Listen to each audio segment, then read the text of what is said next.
विषयवार तरीके से समझें तो हम लोगों को ये लगता है कि ग्रह जो है वो इतने अंशों पे बैठा तो 0 से 6 अंश पे और 24 से 30 अंश पे गया तो वृद्ध या मृत हो गया और या तो बाल्य या बालकपन की अवस्था में है।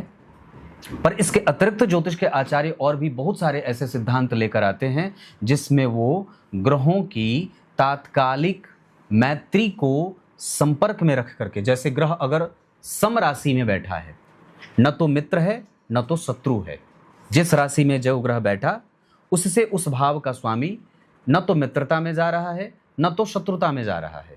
जैसे शनि की राशि में अगर मंगल बैठ गए और वो मंगल शनि से बहुत ज़्यादा दूर नहीं गए हैं, 3 घर पीछे और 3 घर आगे में से कहीं बैठ गए, तो क्या होगा?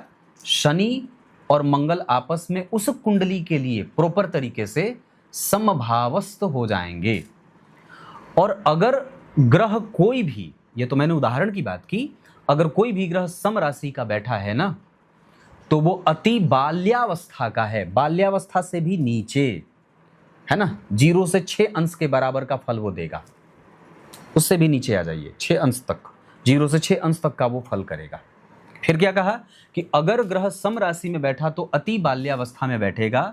अगर ग्रह मित्र की राशि में बैठा है, मतलब मित्र की राशि का अर्थ होगा, मैं ऐसे ही समझा दूंगा, आप समझ जाएंगे।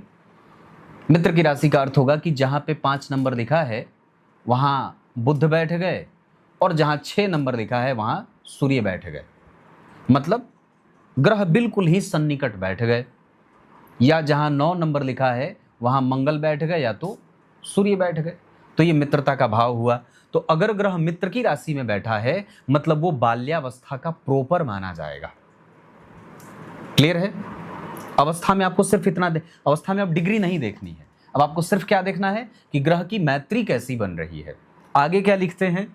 अगर ग्रह स्वराशि का बैठा है, मतलब मंगल 8 नंबर में, बुध 6 या 3 नंबर में, शुक्र 2 या 7 नंबर में, गुरु 9 या 12 नंबर में, शनि 10 या 11 नंबर में अगर बैठे हैं, मंगल 1 या 8 नंबर में, तो ग्रह क्या कहा जाएगा कि वो स्वग्रही है।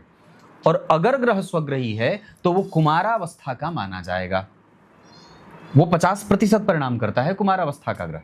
फिर आगे क्या लिखते हैं कि अगर ग्रह मूल त्रिकोणस्थ होके बैठा है, एक खास अंश पे जा करके 10 अंश तक बैठे हों, 20 अंश तक बैठे हों, 4 अंश तक बैठे हों, तो ऐसी अवस्था बन जाए कि ग्रह अगर कोई भी जो अपने मूल त्रिकोण राशि में बैठा हो, मतलब 20 अंश तक, है ना, मूल त्रिकोणस्थ हो गया, 10 अंश तक मूल त्रिकोणस्थ हो गया, तो अगर ग्रह मूल त्रिकोण राशि में बैठ गया तो वो युवावस्था का माना जाएगा और वो 100% परिणाम करेगा।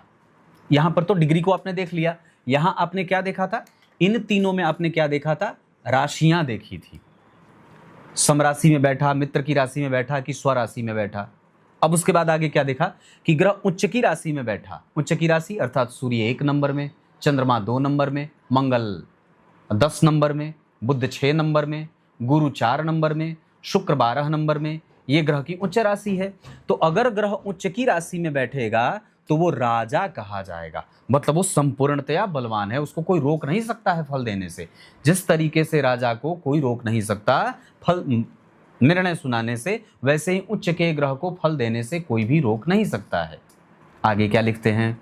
आगे लिखते हैं कि अगर कोई ग्रह शत्रु की राशि में बैठा हो, अब शत्रुगत को मैं समझा देता हूं। 5 नंबर की राशि यहां बनी और सूर्य यहां न बैठ करके यहां पे बैठ गए शनि, और सूर्य कहां बैठ गए? सूर्य बैठ गए यहां पे। तो ये जो शनि हैं ये शत्रु की राशि में बैठे हैं। अगर यही सूर्य इधर बैठ जाते, यहां तक बैठ जाते, 3 घर पीछे और 3 घर आगे, तो ये मित्रवत हो जाते। लेकिन सूर्य की राशि में शनि बैठे हैं और वो सूर्य इससे बहुत दूर जाके बैठे हैं, तो ये क्या होंगे? शत्रुगत होंगे। अगर ग्रह शत्रु की राशि में बैठा है तो कौन शत्रु की राशि में बैठा? शनि, तो ये वृद्ध माने जाएंगे। और वृद्ध अवस्था का ग्रह 25% फल करता है, बल्कि कई बार उससे भी कम।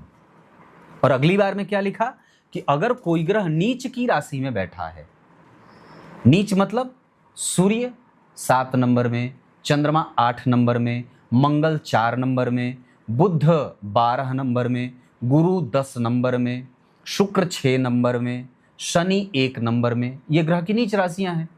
तो अगर कोई भी ग्रह नीच राशि में बैठा है तो आप उसका अंशबल मत देखिए, उसको कह दीजिए कि ये ग्रह मृतप्राय बैठा है। ये ग्रह अपनी दशा काल में बहुत रगड़ के, बहुत परेशान करके, थका कर, दौड़ा करके भी परिणाम दे दे तो चमत्कार है, अन्यथा तो यूं ही हो है।